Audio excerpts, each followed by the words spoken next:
Dave Asprey, founder of food and supplement company Bulletproof 360 and a former Silicon Valley technology executive, he explained about how to fasting for 12 hours. Do 12 hours without food. See if you can do that if you've never done it before. That's not really technically an intermittent fast. You're just showing yourself you've got legs. And you work yourself up to 14 hours without food. And that's when you're really starting a real intermittent fast. And then you maybe the next day have breakfast. Just lots of protein, lots of fat, no carbs for breakfast, right? You're taking it easy. And then the next day, okay, I'm going to do a 16-hour fast. And you may use all three of the fasting hacks because you're ravenous. When I was 300 pounds, if you told me I was going to skip breakfast and lunch, I'm like, I will kill the people around me. Like, I will be such a jerk. And it was true. I ate 6 or 8 times a day because I knew I'd go into starvation mode if I didn't, and all this like mental garbage we've been told.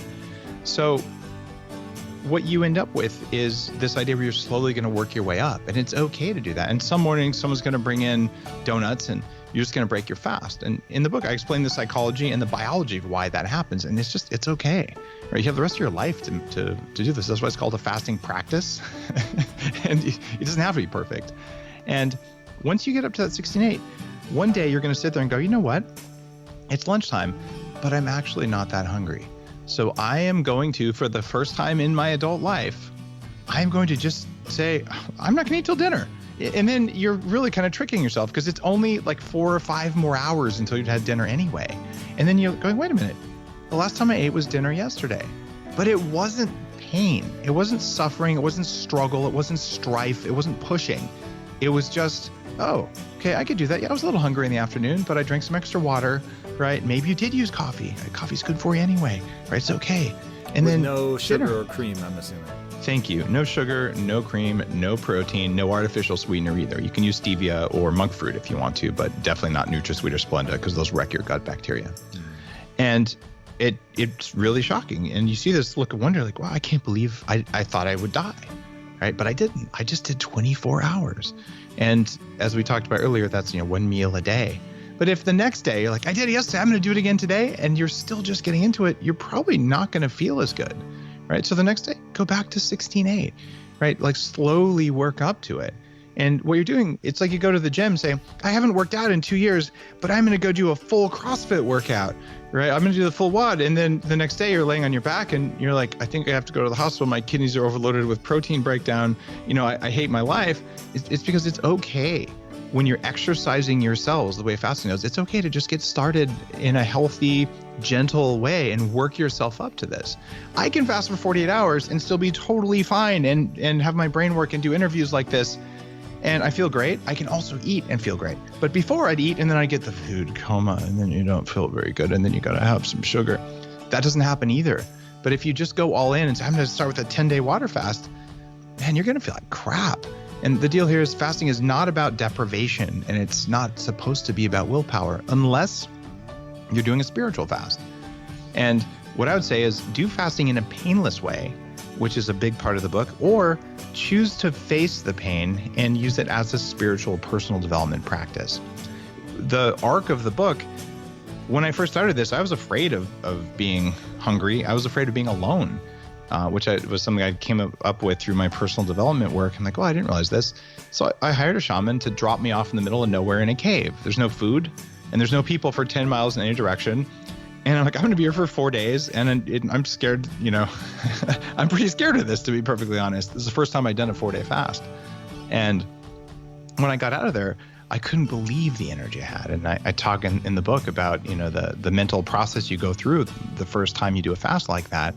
And that is a spiritual practice. And that's why at the end of this challenge I'm running for people, I am going to say, all right, here's the meditation work that you do. Here's understanding the voice in your head, because there's these 3 voices in your head that make you do everything you've ever been ashamed of. And they're coming from mitochondria and gut bacteria.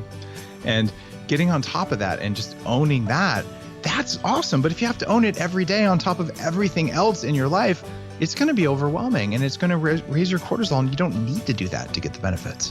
What are the 3 voices? This is the algorithm that all life runs. It doesn't matter if you're a plant, it doesn't matter if you're a bacteria, which is what's powering us, or whether you're a deer. And the first rule is run away from, kill, or hide from everything. So that's fear. And you put 10 times more energy on that than is necessary. right? Because from the perspective of making a life form that will always be around, it should protect itself. And you protect yourself if you're a plant with hard shells or spikes or toxins. And if you're a bacteria, you use toxins or other defense things. And if you're a person, you think you're out of it.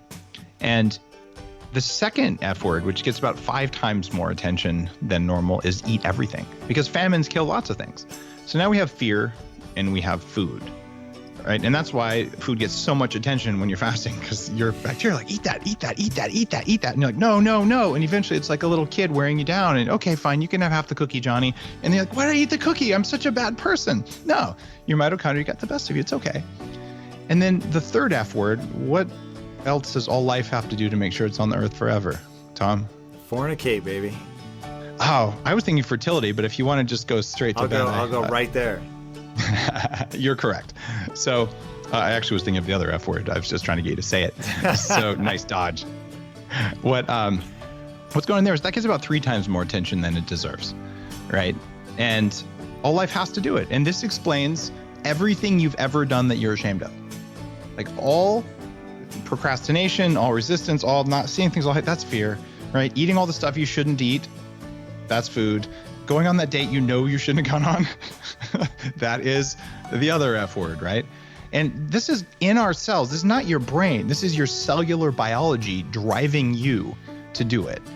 And the saving grace in all of this, and this is towards the end of the book, is that there is a fourth F word that all life does, and it's friend. And this is why we form communities, why we specialize, and we're actually wired to help each other, right? But if you're so wrapped up in hunger and so wrapped up in lack of love and so wrapped up in fear, whether it's from watching too much news or just your old programming, it's like, oh no, if my boss yells at me, I'm a bad person, no one will love me, and you just lose it. So if those are going on, we aren't there to help other people. And if you can turn off the hunger voice, it frees up so much more energy that you can now do the work necessary to turn down the fear and to make sure that you're managing the love in your life. And all of a sudden, you're a better person than you were before.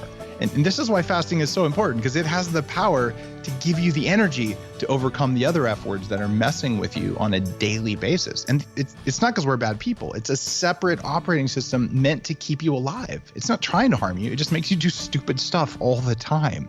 And fasting is a way out of that trap.